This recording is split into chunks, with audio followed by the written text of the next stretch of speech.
The final masterwork from legendary Italian film and troublemaker Tinto Brass, 1998's Monella, or as it is more commonly known, Frivolous Lola, hit Italian theaters more than 3 years after 1995's P.O. Box, Tinto Brass, a film that had struggled with both the Italian critical community and public. Frivolous Lola marks a strong return to Brass's character period-based films like The Key, Miranda, and Paprika. After his position as an early absurdist, making strong satirical and political works, Brass's best later films possess a unique blend of nostalgia and yearning for a past that may or may not have existed. The excellent cult epics book, The Films of Tinto Brass, points out that Frivolous Lola especially is wish fulfillment for a 1950s Italy the way Tinto wishes it had been. With this in mind, Frivolous Lola is not only one of Brass's great films, but also one of his sweetest. This is a much more gentle film than, say, All Ladies Do It, Brass's last hit before this one. Frivolous Lola is a charming love letter to both Brass's youth as well as many of the films that inspired his early passions. Like All Ladies Do It, Frivolous Lola was photographed by the talented cinematographer Massimo Di Venanzo, and his work throughout the film is absolutely gorgeous, giving light and life to Brass's most nostalgia-driven work. Another frequent technician on hand is production designer Carlo Di Marino, as well as new to Brass's world, set decorator Alessandro Martelli, who had just done such tremendous work on Biggest Luna's Bambola.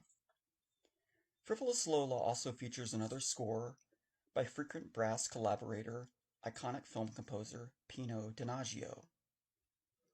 Brass himself handles perhaps the most important aspect of Frivolous Lola's technical attributes, namely the complex and utterly distinctive editing.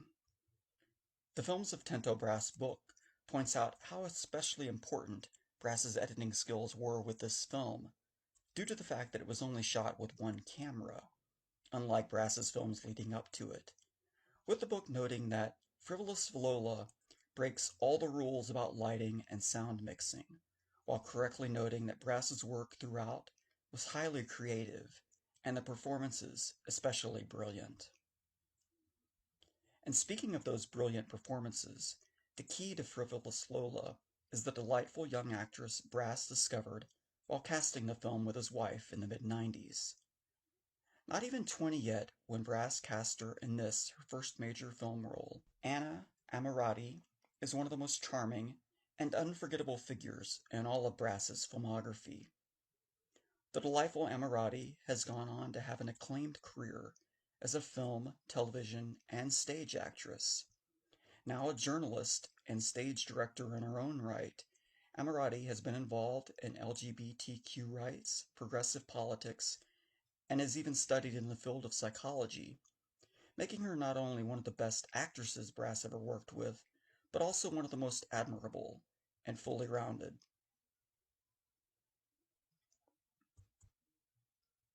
Despite the fact that the two got on very well during the filming and ultimate release of Frivolous Lola, Brass and Ammirati sadly never worked together again. Anna, quoted for the excellent Cult Epics 4K release of the film, recalled, "I don't want to have the career of Brass's actresses.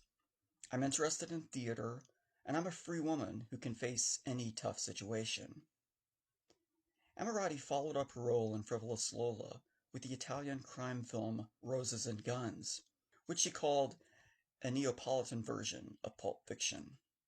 Speaking of Pulp Fiction, the dance sequence in Frivolous Lola perhaps owes a bit to Tarantino's film that was still fresh in everyone's mind in this period. This transfixing scene owes much more to Roger Vadim's And God Created Woman, the landmark French film starring Brigitte Bardot that was filmed in the mid-50s, in the period when Frivolous Lola is set. Brass, a consummate cinephile, tips his hat to other works throughout Frivolous Lola, with even the original title Monella being an allusion to Charlie Chaplin's classic The Kid. Frivolous Lola might not be Brass's best or most accomplished film, but it's one of his most enduring and warmest works, and I must admit it's a personal favorite of mine. While it's a shame that Brass and Ammirati never worked together again, let us dream of an imagined future where they might have.